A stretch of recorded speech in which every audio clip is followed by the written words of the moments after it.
Já vamos começar.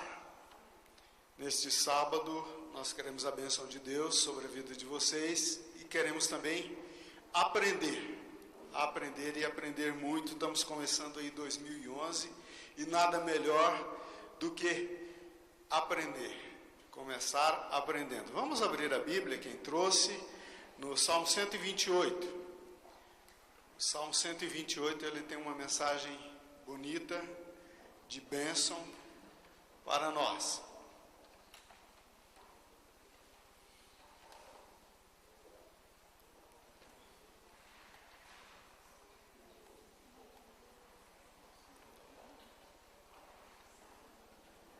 Então aí diz o Salmo 128.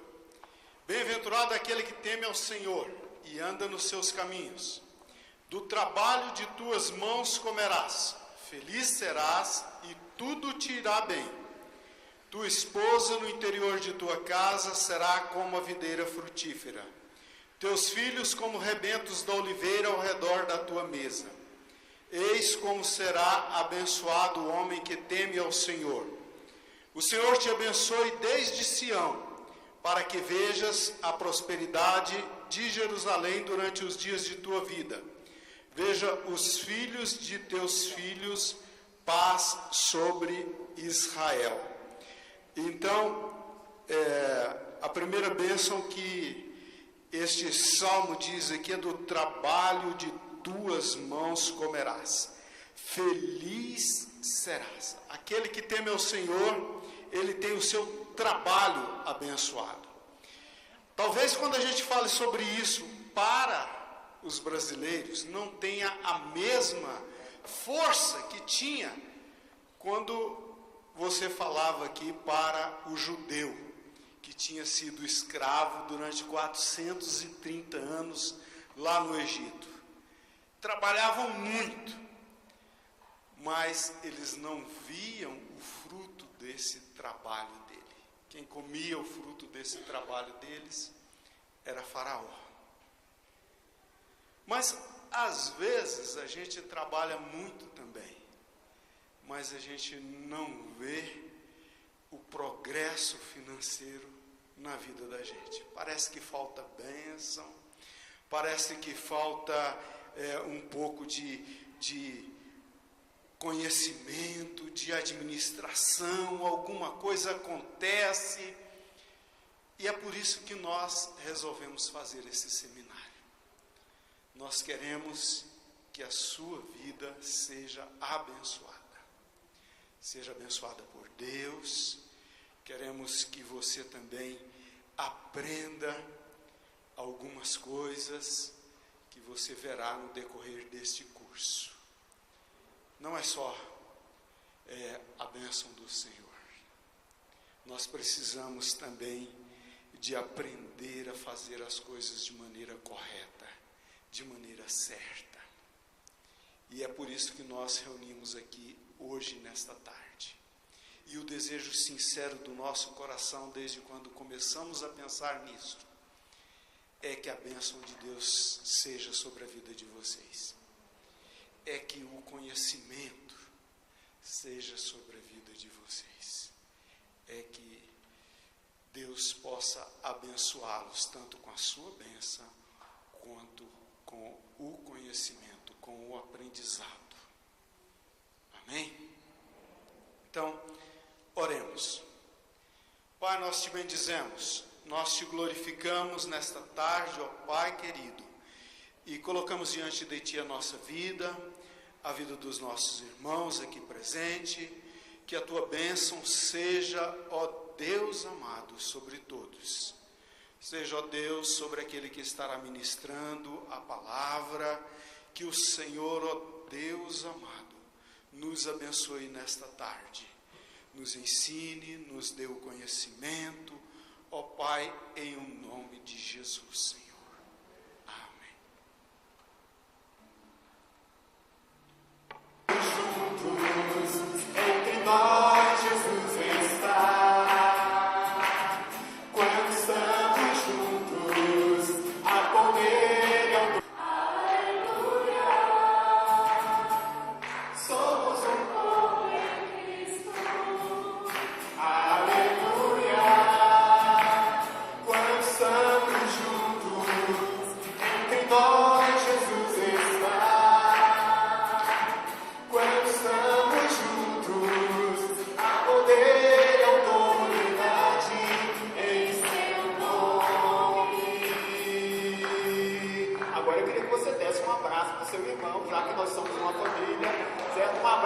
amoroso aí, certo? Aberto, nós cantamos, né?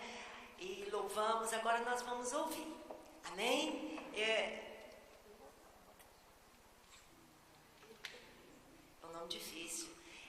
Nós temos aqui a irmã Elisânia, que vai louvar o Senhor, vai estar ministrando ao nosso coração e que Deus possa falar muito com a sua vida, que Deus possa te encher muito. Amém? Eu saúdo a todos com a paz do Senhor, amém? Meu nome é Elisânia, é um prazer estar aqui na igreja de vocês. Eu sou da Igreja Batista Shalom, de Brasília, do pastor Irão de Queiroz. E eu gostaria que vocês colocassem de pé. Essa música que eu vou cantar, eu vou oferecer para todos os casais que estão aqui, que você nessa hora possa dar a mão.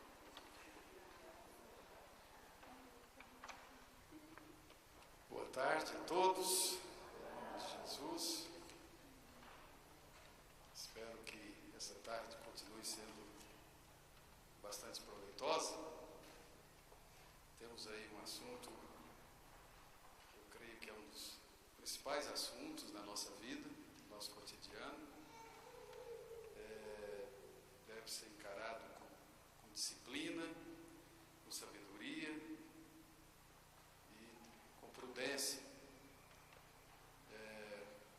Acredito que a palavra de Deus, de Gênesis e Apocalipse, de certa forma, ou direto ou indiretamente, trata desse tema, por isso que a gente crê que o tema é importante também aos olhos de Deus.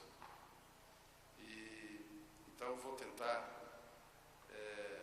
de forma rápida, resumida. Esse é um assunto para a gente ficar provavelmente muitas e muitas dezenas de horas falando sobre ele, não em 1 hora, 2 horas falando sobre ele, mas eu espero que pelo menos sirva para chamar a nossa atenção para alguns aspectos, e que a gente saia daqui pelo menos com vontade de efetuar algumas mudanças sempre necessárias na nossa vida, e principalmente nesta dimensão financeira. Muito bem, o PH me disse que se eu estivesse controlando os slides por aqui, a configuração ali, as imagens não seriam tão boas. Então eu vou ter que ficar combinando com o PH lá na nossa central ali de vídeo, para ver se a gente consegue harmonizar aí a passagem dos slides. Muita coisa, vou ter que passar bem rapidinho para a gente ganhar tempo. Ok? Vamos ler o texto da Palavra de Deus, 1 Crônicas, capítulo 29, vamos ler apenas alguns versículos desse texto.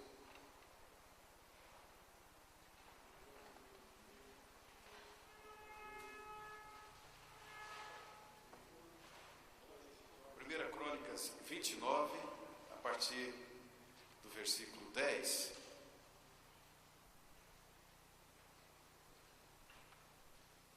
Eu quero ressaltar os versículos 11 e 12,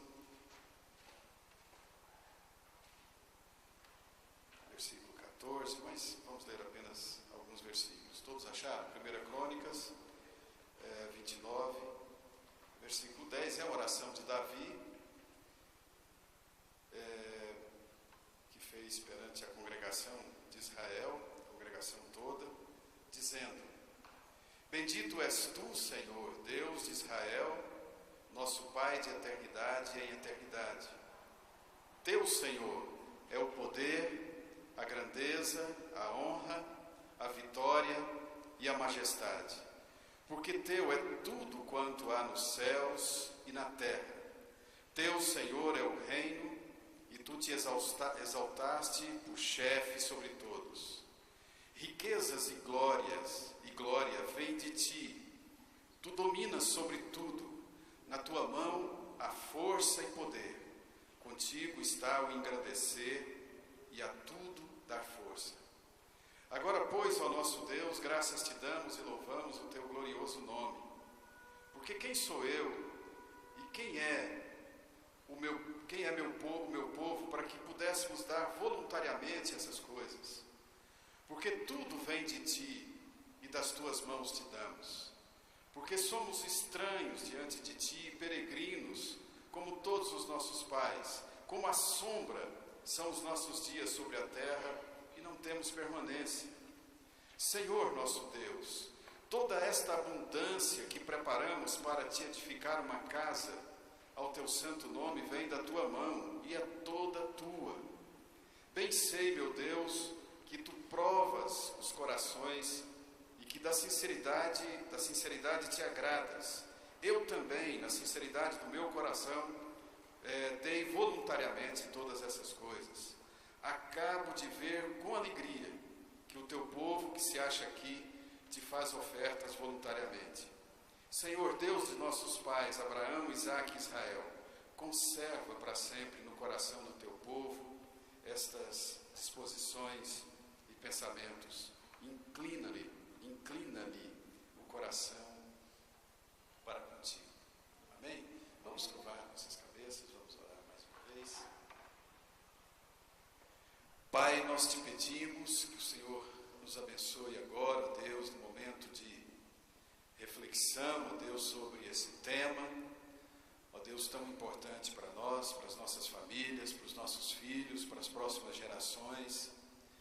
Deus, e pedimos que o Espírito do Senhor fale conosco.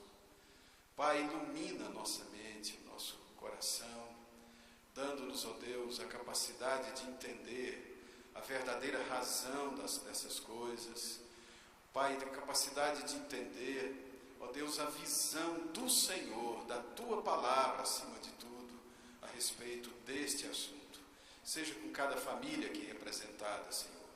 Seja com os casais que puderam estar juntos aqui, mas também com aquelas pessoas que vieram representando a família e, ó Deus, também desejosas de ouvir a Tua voz. Fala conosco, nós oramos em nome de Jesus. Amém. E amém. Muito bem. Eu vou fazer uma abordagem mais bíblica, numa parte. Acho que é importante a gente entender o que a palavra de Deus fala sobre esse tema, mas também, em muitos momentos, sem perder essa perspectiva bíblica, eu vou estar falando algumas coisas que todos os especialistas do assunto falam.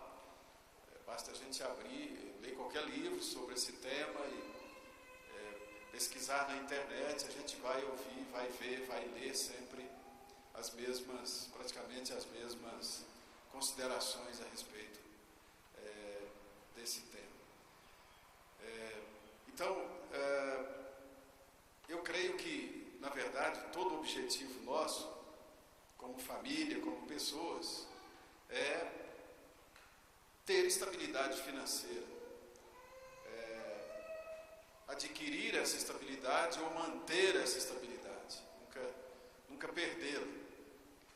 E às vezes a gente tem, eu vou mostrar isso aqui, às vezes a gente tem uma concepção equivocada, às vezes a gente faz um desenho do que é estabilidade financeira. Eu já estou no terceiro slide, viu? Pode passar mais um, mas entrando no quarto, né? Às vezes a gente pensa que, quando a gente pensa em estabilidade financeira, estabilidade de qualquer coisa, a gente lembra às vezes de uma balança bem equilibrada, certo? Eu comprei 1 quilo de arroz, então tem aquelas balanças antigas, né? Hoje não existe isso mais. Aí eu penso num peso equivalente a 1 quilo do outro lado e a balança absolutamente está ri de queijo, Eduardo. Você também é desse tempo. Pensa numa coisa bem equilibrada, né? Uma balança bem equilibrada. Mas equilíbrio ou estabilidade financeira não é, estabilidade financeira não é simplesmente equilíbrio.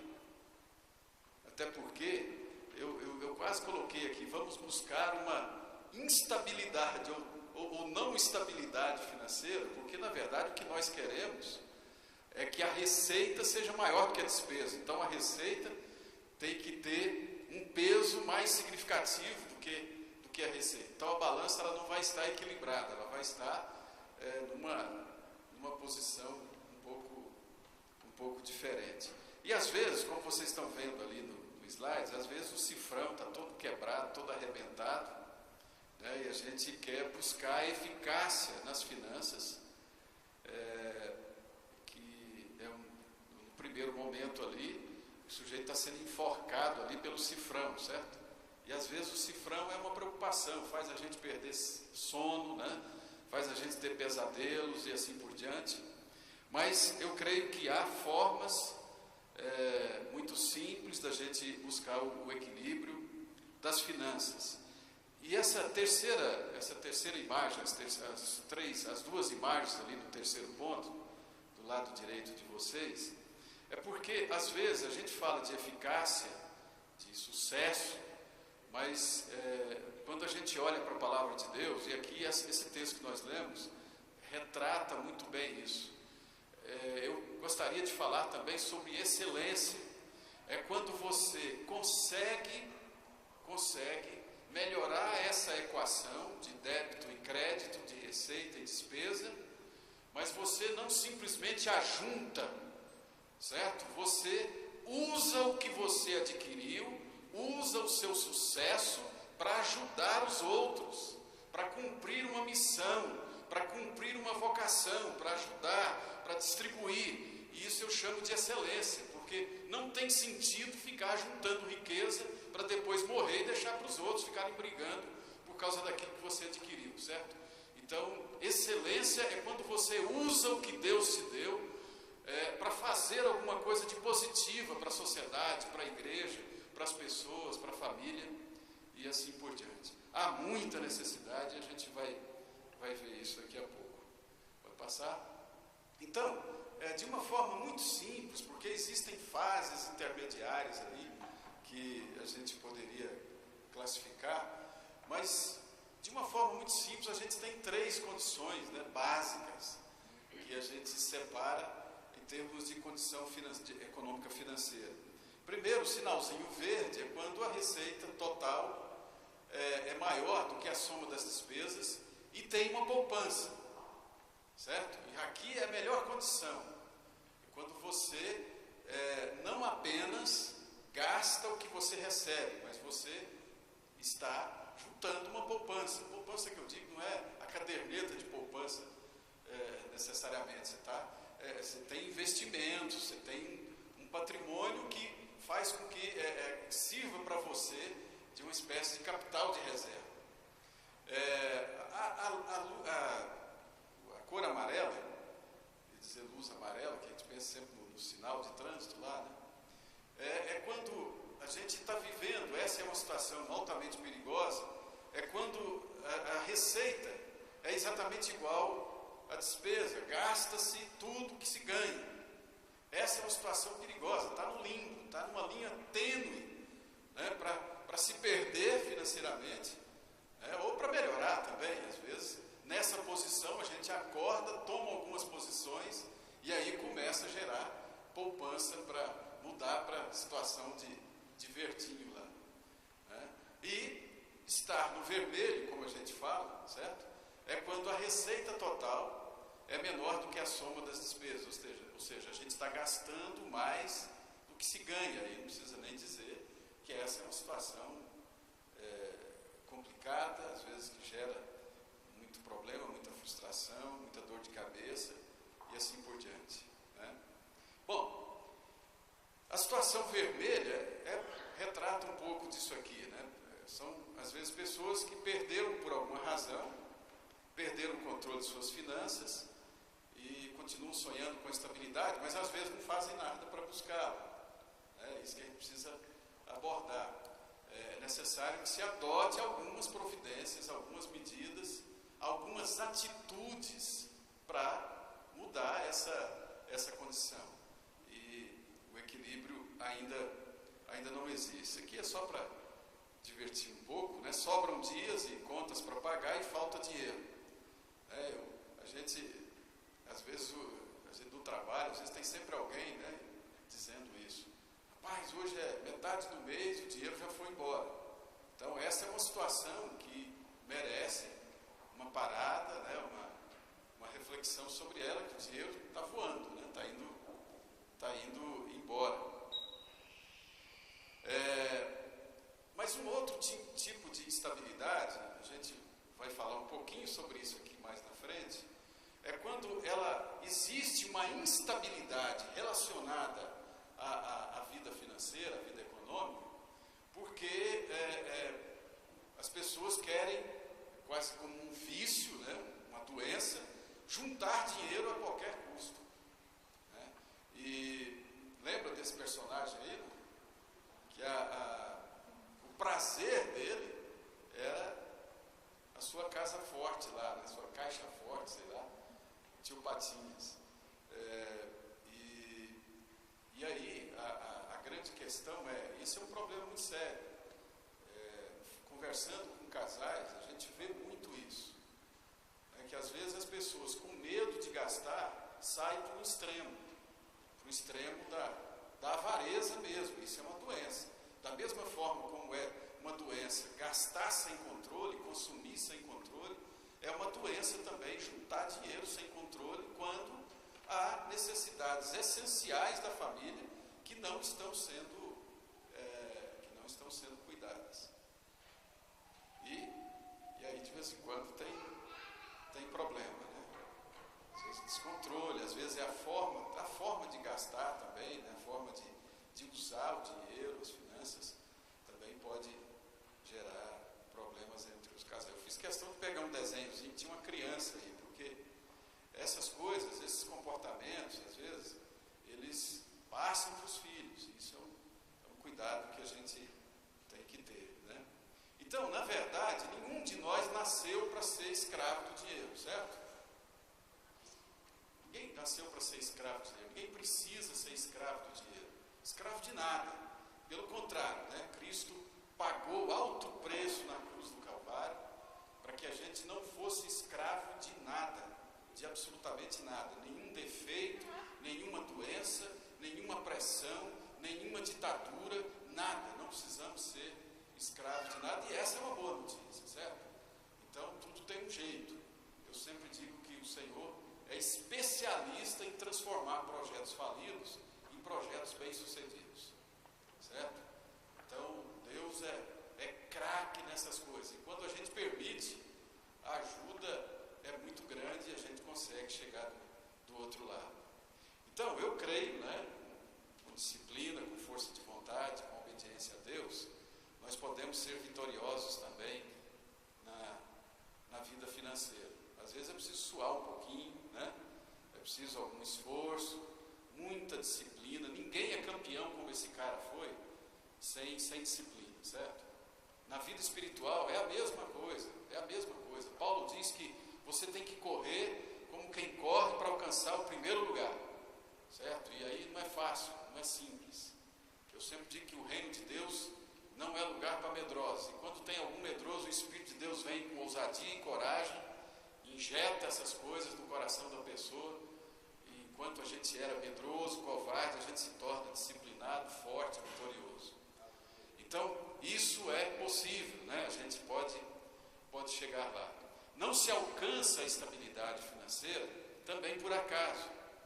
Isso não é um mito, uma coisa que, né, não é uma loteria, certo? E também não é, como é que chama isso aqui? É labirinto, certo? Um lugar que você entra e não sabe se vai sair, não. Você pode recuperar a estabilidade financeira com um projeto de vida, com uma meta, né, com disciplina, você chega lá, dá para chegar lá. Entendeu? Não é uma coisa que você entra e não sabe se vai exatamente sair do outro lado. Então, sempre lembrando do verdinho aí, né? Eu não sou palmeirense, não. Então, o desejo de Deus, eu creio, certo? Também não sou corintiano, nem flamenguista. Eu sou obediente ao Senhor. O Senhor diz, sede santos, e eu sou santos. Sou santista, certo? Gostou, né, João? O João Batista também acho que é santista, pela cara dele. O desejo de Deus é que sejamos vitoriosos na área financeira, não tenho dúvida disso. E todos nós podemos chegar lá de algumas fotos, foi o Vanderlei ali, né, Vanderlei? Todos nós podemos chegar lá, não sairmos mais dessa condição, é claro. Né? Já pensou, o sujeito... nós estamos brincando um pouco, mas para vocês não dormirem, tem gente já querendo ser arrebatado aqui, mas, na verdade, a vida financeira, a estabilidade financeira é fundamental para muita coisa, certo? A gente ri com mais facilidade quando você está bem, você não está pensando, né, aquele saldo vermelho lá. Ele não é vermelho, mas é como se fosse, né, quando ele está negativo.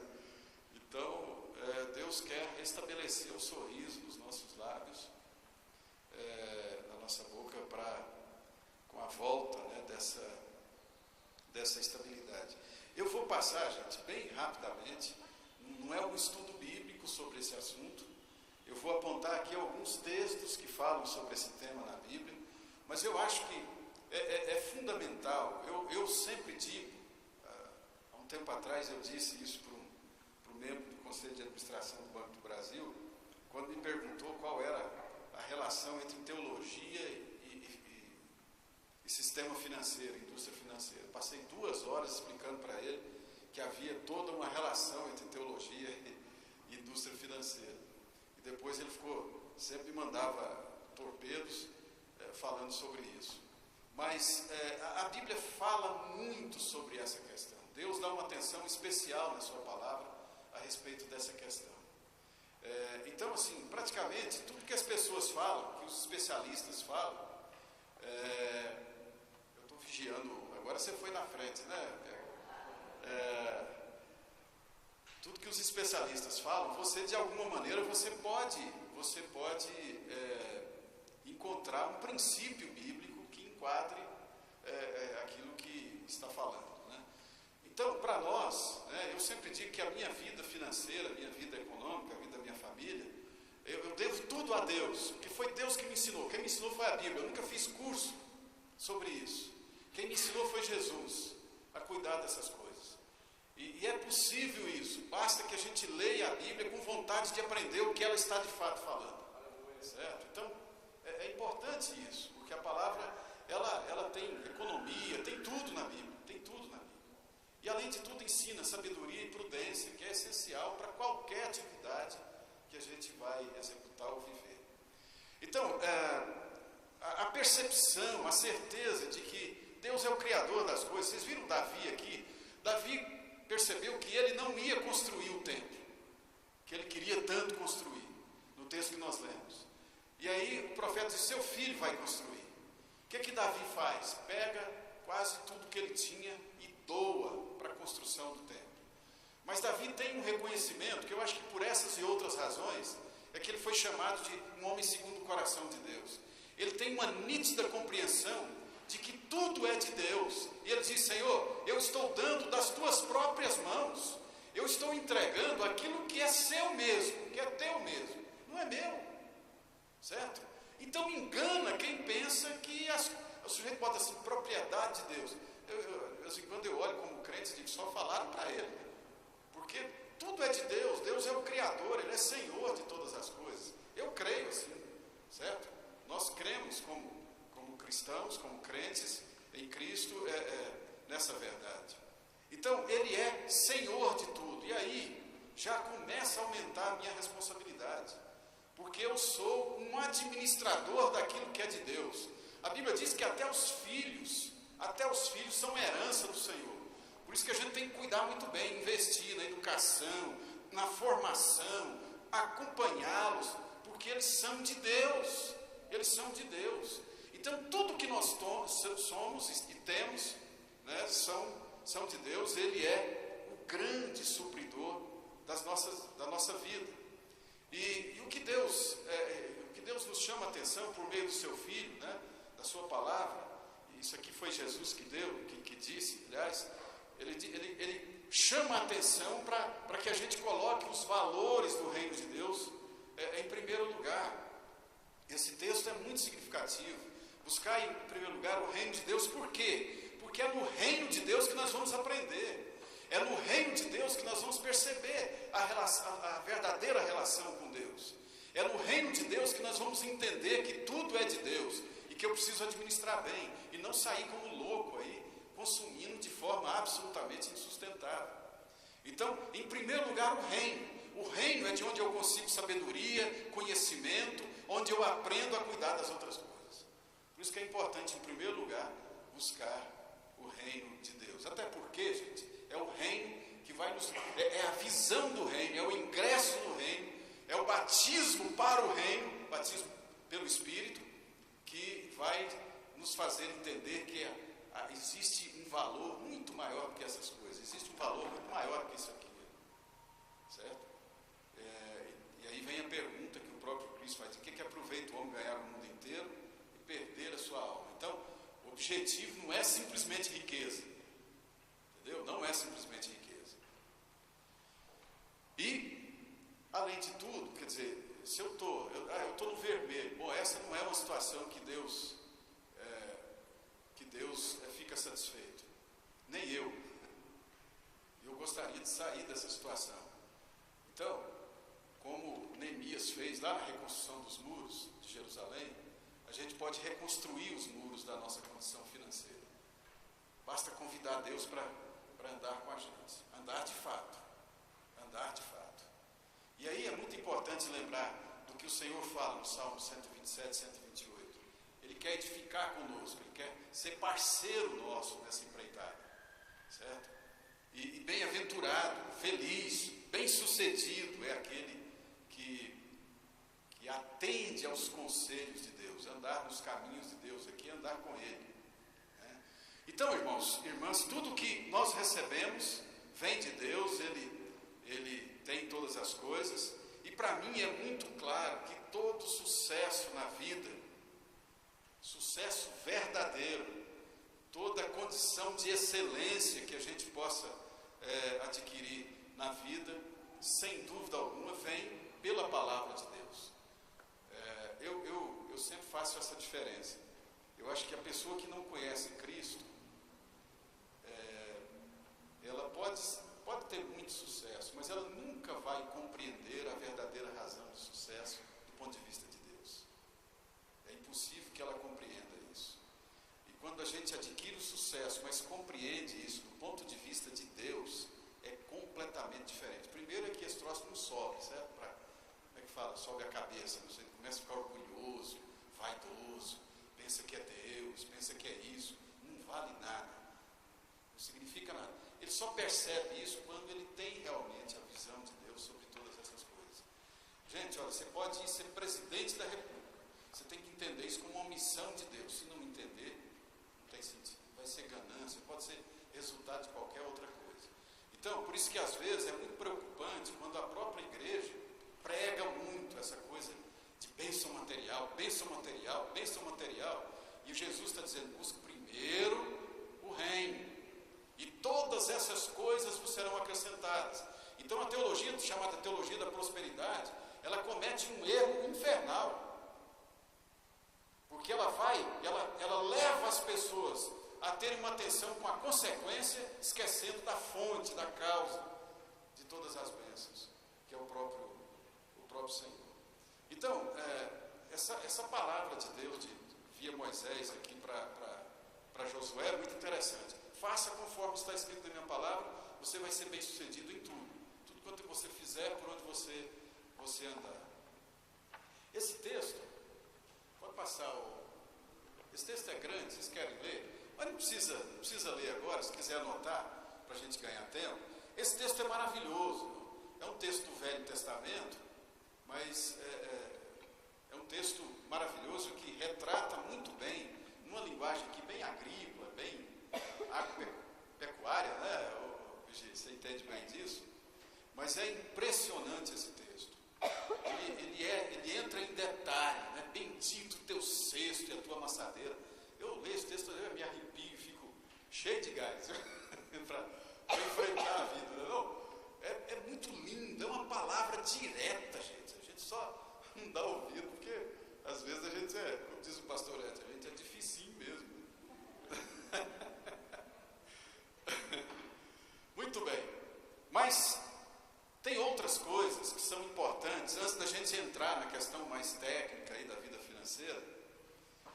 essa questão, olha, pode passar, depois vocês leem em casa, assim, meditando. Olha que coisa impressionante. A palavra, e agora no Novo Testamento, né, somente esse texto aí de Tiago, embora esse primeiro texto, eu não anotei aqui, não furtareis, nem mentireis, nem usareis falsidade para cada um com o teu próximo, não oprimirás o teu próximo, nem o roubareis, não andarás como mexeriqueiro entre o teu povo, não atentarás contra a vida do teu próximo, eu sou o Senhor. Depois vem Tiago e diz, as vossas riquezas, olha que texto, palavra dura, as vossas riquezas estão corruptas, e as vossas roupagens comidas de traças.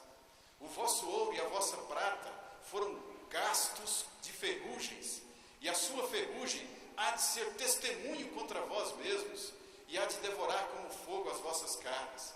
Eis que o salário dos trabalhadores que ceifaram os vossos campos, e que por vós foi retido por fraude, está clamando. E os clamores dos ceifeiros penetraram os ouvidos do Senhor dos Exércitos. Olha que texto, olha que palavra. A primeira vez que eu li esse texto, eu falei, Senhor, se eu deixei de entregar para as pessoas aquilo que eu tinha que entregar, me perdoe, mas daqui para frente eu vou tomar atitudes bem diferentes. Sabe, aquela empregada na sua casa, a passadeira, você fica pagando aquele dinheirinho minguado para ela, sendo que você sabe que ela merece mais do que aquilo, está retendo. Né? É interessante isso, né? Outro dia, e a Gisele sabe que eu faço isso, não faço isso para me vangloriar, mas é um entendimento pessoal meu, certo? Eu não estou dizendo que todo mundo tem que fazer isso, não. Mas eu pago 13º até para o cara que corta meu cabelo. Como eu corto uma vez por mês, eu vou lá, até porque está ficando pouco, e o cara é todo cuidadoso e tal, né? Aí eu vou lá, no mês de dezembro, eu pago em dobro, eu digo, isso aqui é o seu 13º, certo? A faxineira, a passadeira também, todo mês de dezembro a gente paga o 13º para elas.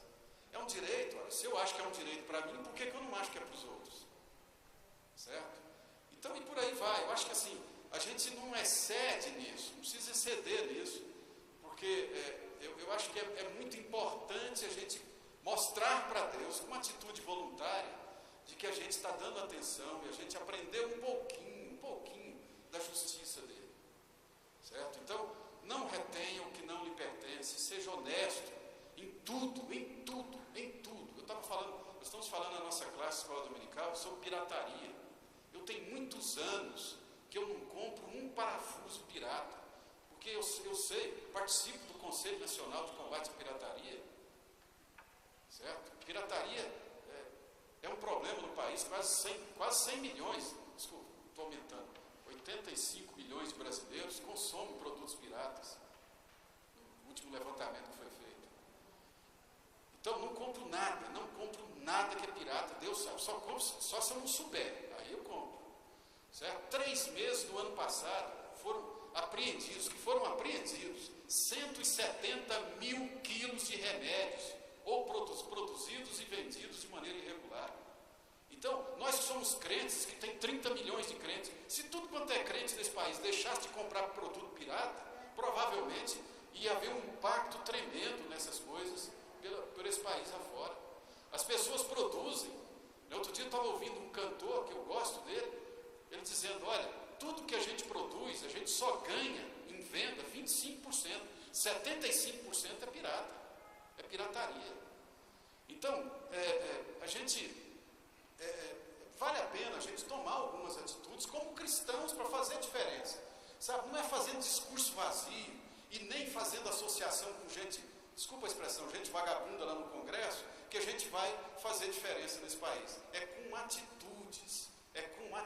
Então, comprometa-se com Deus em fazer as coisas de maneira correta, da maneira como o pai se agrada. Imagina, todo pai, você vê o filho fazendo uma coisa legal, você, puxa vida, aquilo enche o seu coração de alegria. Né? Então, o desejo é esse, é fazer as coisas para o pai se agradar de nós. Agrada-te do Senhor e Ele satisfará os desejos do seu coração. Entrega o teu caminho ao Senhor, confia nele e o mais Ele fará. Ele fará brilhar a sua justiça como o sol ao meio-dia. Olha que coisa preciosa.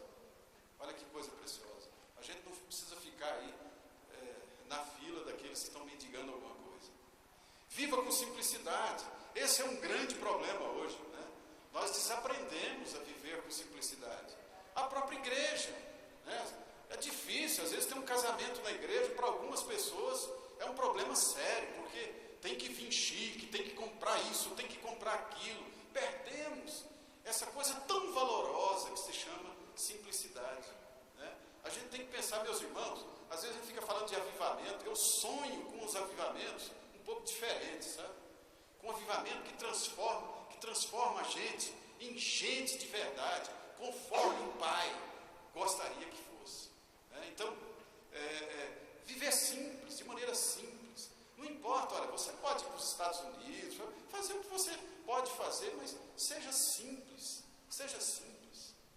Seja simples. Tenha uma visão de simplicidade, que a hora que Deus quiser te usar para alguma coisa simples, você vai usar, né? Uma vez eu fiquei muito impactado com um irmão.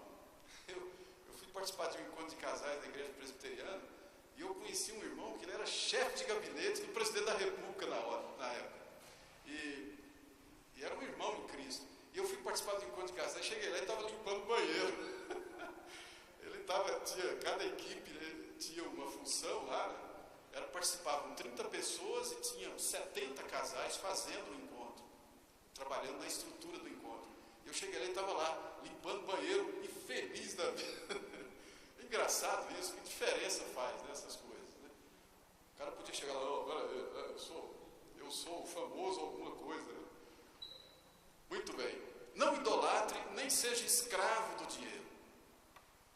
Isso é um outro problema, né? Não às vezes ele nem tem dinheiro, mas ele já é escravo antes de ter, né? Antes de ter já é escravo, porque busca, né, o dinheiro, a possuir riquezas e tal, de uma forma equivocada. Então, essas coisas podem ser extremamente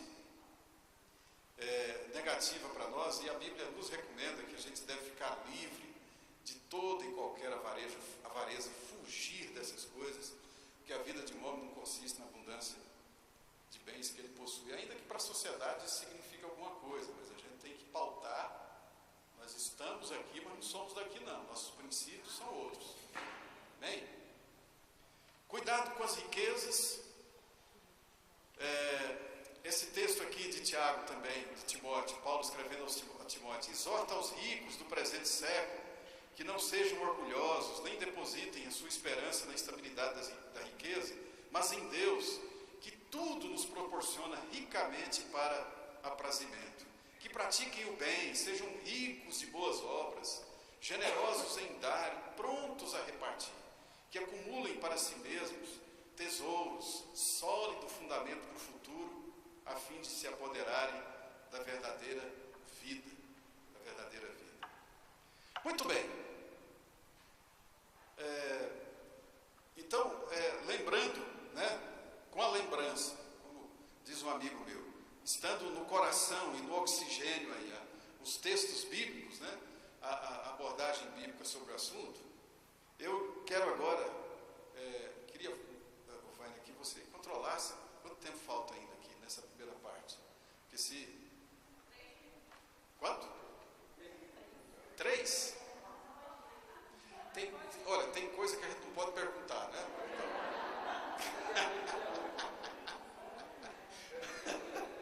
Tá vendo? Quando você não quer ouvir uma resposta assim, você não pergunte, né? Que agora você vai passar vergonha.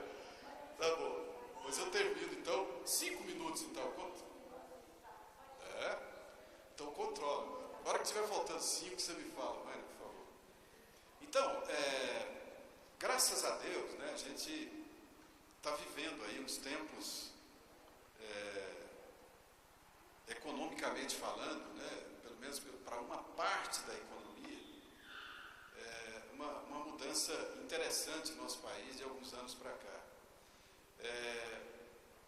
A produção de bens de consumo no Brasil teve um aumento altamente significativo, mas muito significativo nos últimos 2 anos.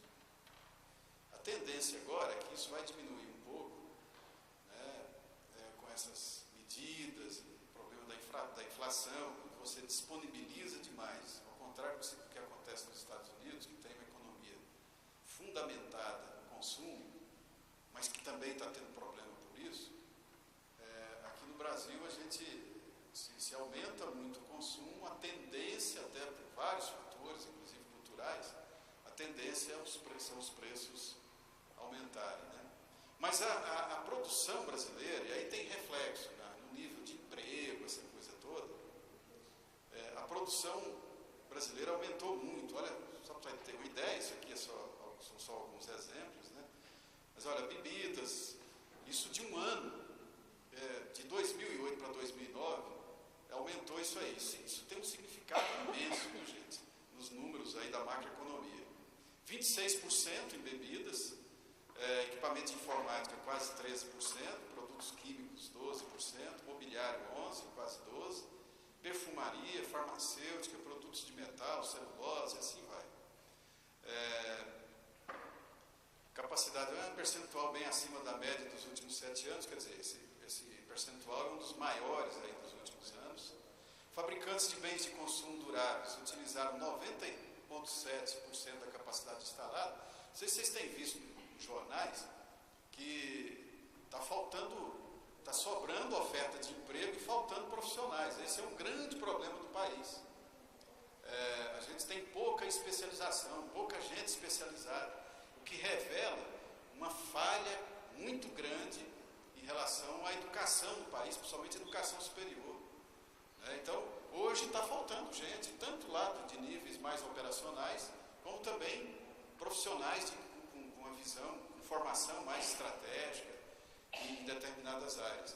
Então, tem muita oportunidade no país, certo? Isso cresceu, isso mudou muito.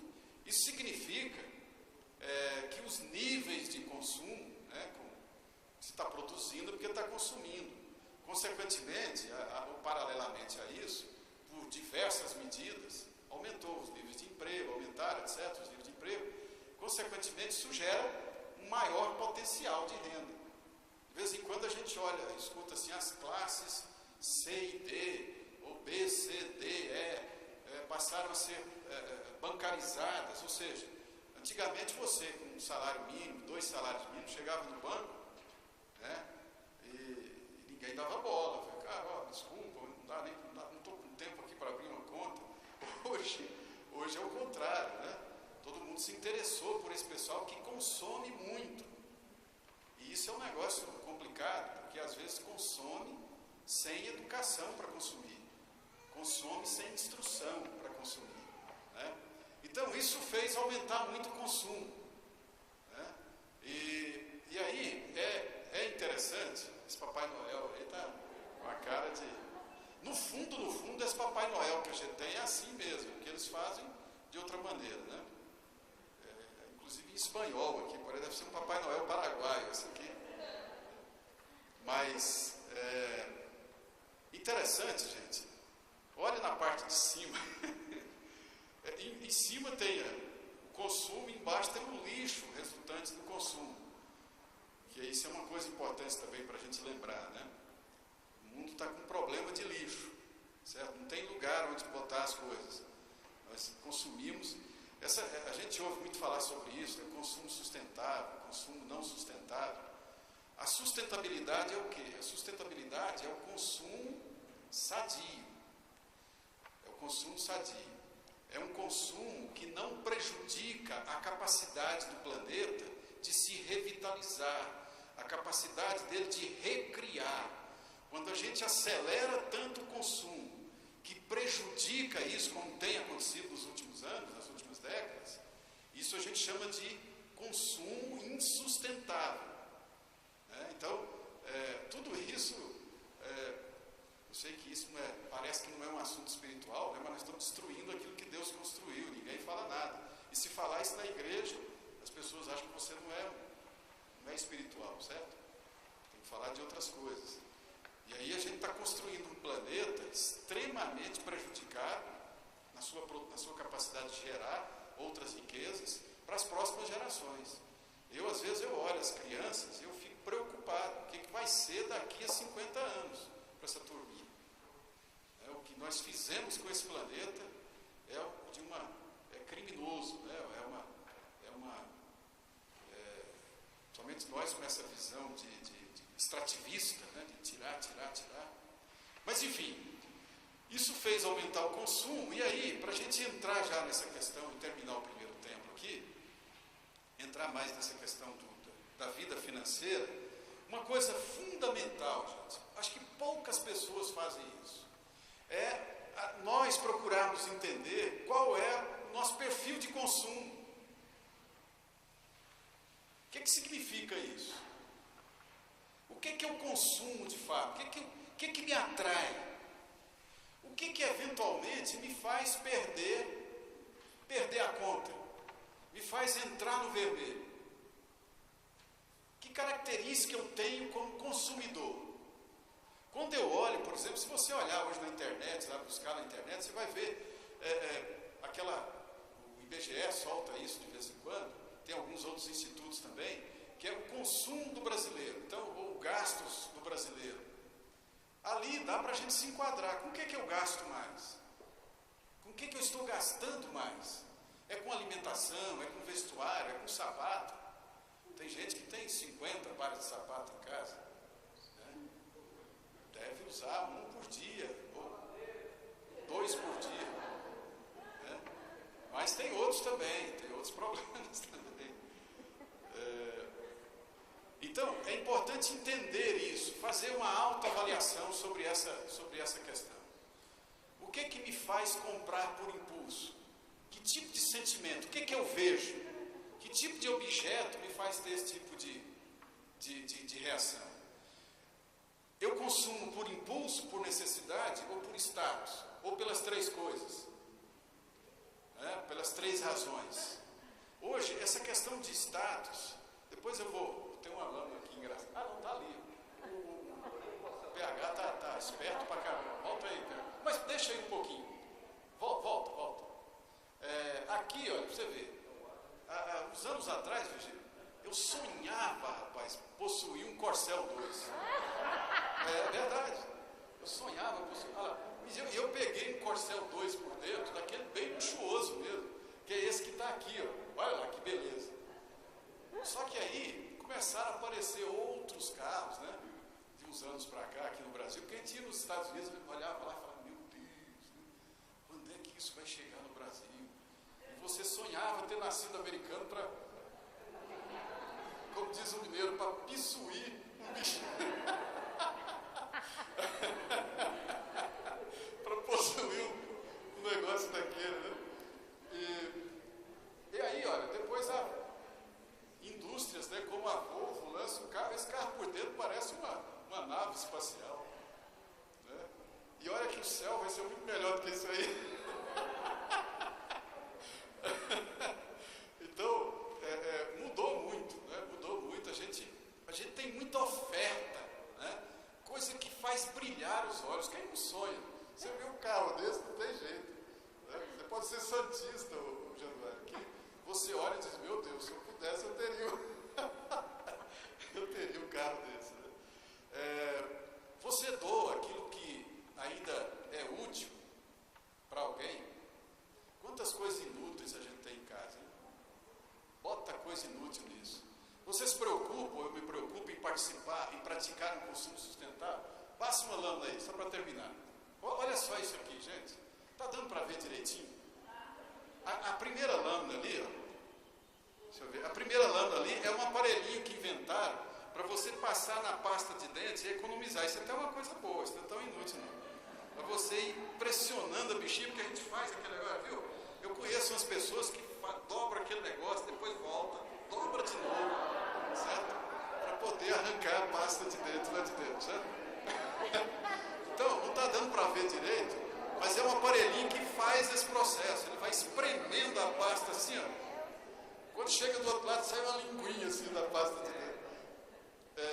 Aí tem uma canequinha, que ela tem um bichinho com o nariz comprido, um pinguinzinho, né?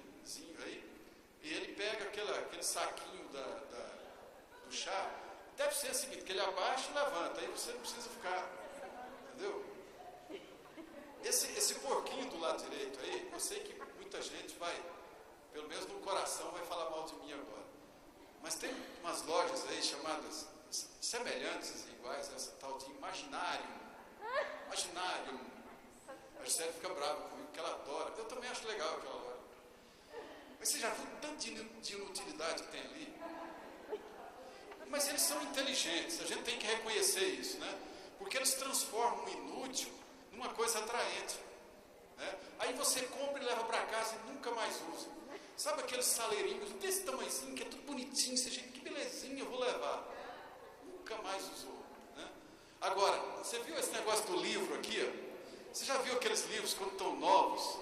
E você pega assim, ele fica fechando e tal. Ali inventaram um negócio que você põe no dedo, tem duas asinhas e mantém o livro aberto. Aí você foi na praia e comprou um chinelo, que são 2 peixes. Esse par de chinelo, eu, Márcio, né? São 2 peixes. Aí você imagina, eu chego na sua casa, você vai na padaria usando aquele peixe no pé. Ridículo, seja, né?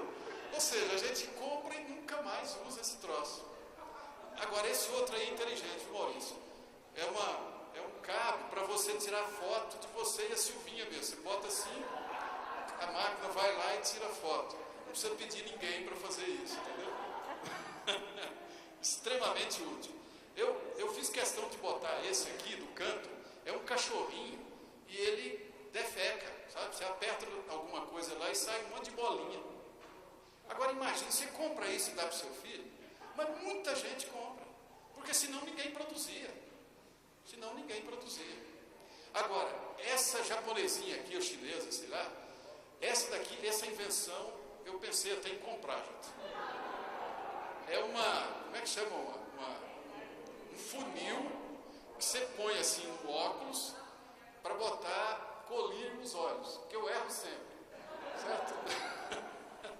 Então é um funil, 2 funis, né, para botar colírio nos olhos.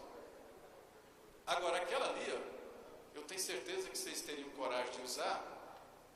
É um negócio que põe assim, parecendo um girassol, para você tomar sopa, tal, comer macarrão, né, espaguete. Porque eu todas as vezes que eu vou comer macarrão assim, se eu estou de gravata, já era gravata. Ou eu tiro, põe para trás, alguma coisa assim, ou então sujo tudo, né? O último ali, ó, quer ver aqui, quem precisa disso aqui? São poucos. O último ali, o sujeito é careca, mas comprou um boné que tem toda uma cabeleira aqui pra cima.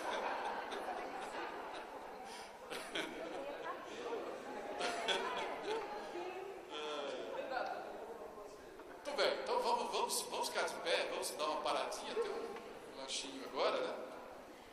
E aí a gente volta para falar sobre o restante das coisas aí.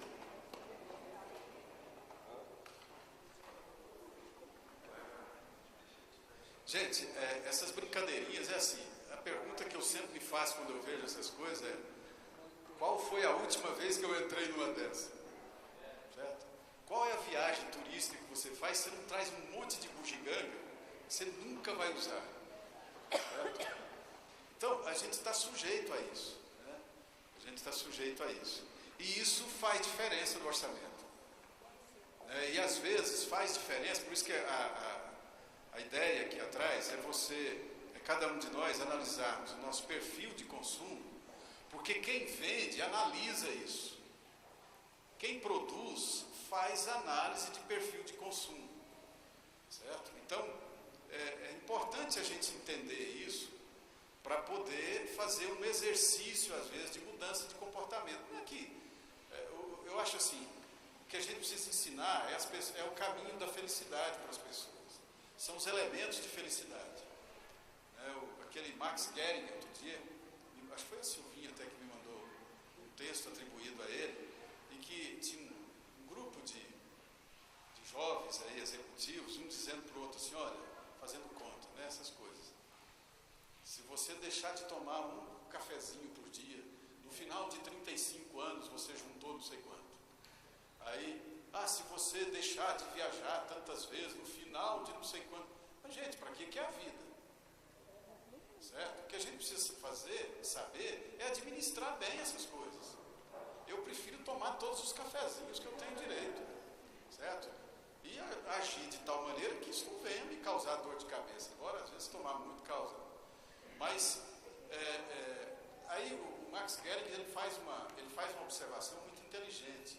Ele diz, bom, aí as contas que eles fizeram lá, no final de 35 anos, você teria 500 mil reais na conta. Aí o Gehrig diz assim, eu não tenho 500 mil reais na conta, mas eu tomei todos os cafezinhos que eu queria, eu viajei todas as vezes que eu pude viajar. Ora, peraí.